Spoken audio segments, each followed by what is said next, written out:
Pernahkah kamu mendorong motor karena kehabisan bahan bakar? Bahan bakar apa yang sering kamu gunakan? Apakah kamu menggunakan premium, pertalite, atau pertamax? Apa yang membedakan ketiga jenis bahan bakar tersebut? Premium, pertalite, dan pertamax merupakan jenis-jenis bensin yang digunakan untuk bahan bakar motor dan mobil.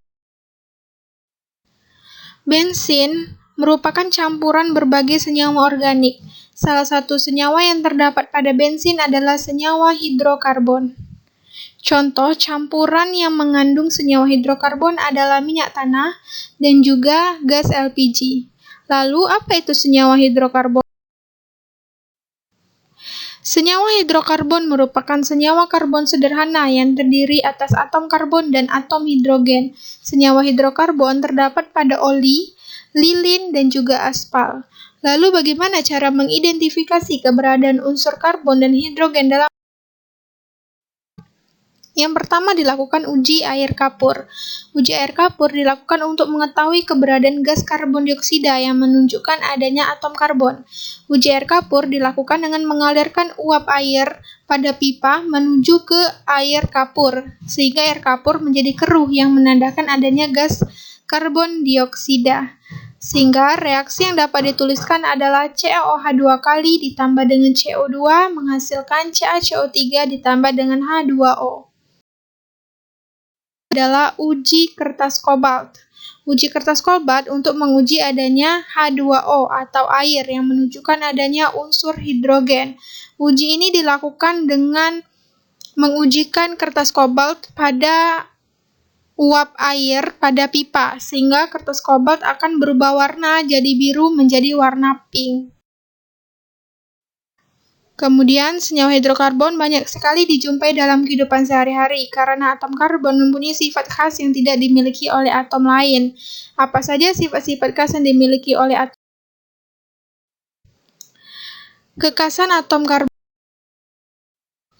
Yang pertama, atom karbon mempunyai 4 elektron valensi, sehingga dapat membentuk 4 buah ikatan kovalen dengan atom-atom lain. Kita ketahui bahwasanya atom karbon memiliki nomor atom 12, sehingga konfigurasinya adalah 2 dan 4, yang dapat dilambangkan seperti ini. Ingat, ikatan kovalen adalah ikatan antara 2 atau lebih atom berdasarkan penggunaan elektron secara bersama-sama, yang memenuhi aturan oktet. Aturan oktet, yakni suatu atom mencapai kestabilan apabila mempunyai konfigurasi seperti gas mulia dan atom-atom selain gas mulia dapat membentuk ikatan untuk memenuhi konfigurasi oktet. Yang kedua, atom karbon relatif kecil, sehingga ikatan kovalen yang terbentuk antara atom C dan atom C atau non-logam lainnya relatif kuat dan dapat membentuk ikatan kovalen rangkap. Kita ketahui bahwasanya atom C terdapat pada periode kedua golongan 4A, sehingga memiliki jari-jari yang kecil. Dengan demikian, ikatan rangkap hanya dapat dibentuk oleh atom yang relatif kecil, yaitu unsur periode kedua dan beberapa unsur. Yang ketiga adalah atom karbon dapat membentuk rantai karbon dengan cara berikatan dengan atom karbon lainnya. Yang pertama adalah ikatan rantai panjang lurus, contohnya adalah N-butana. Kemudian ikatan rantai bercabang, contohnya 2-metilbutana. Yang terakhir, ikatan siklis atau melingkar, contohnya sikloheksana. Sifat khas yang dimiliki atom karbon menyebabkan atom karbon memiliki jenis dan jumlah yang begitu banyak. Yang pertama, ada jenis ikatan rantai karbon. Ikatan rantai karbon, ada ikatan tunggal, contohnya propana yang diakhiri dengan kata ana. Kemudian ikatan rangkap dua, yakni propena yang diakhiri dengan kata ena.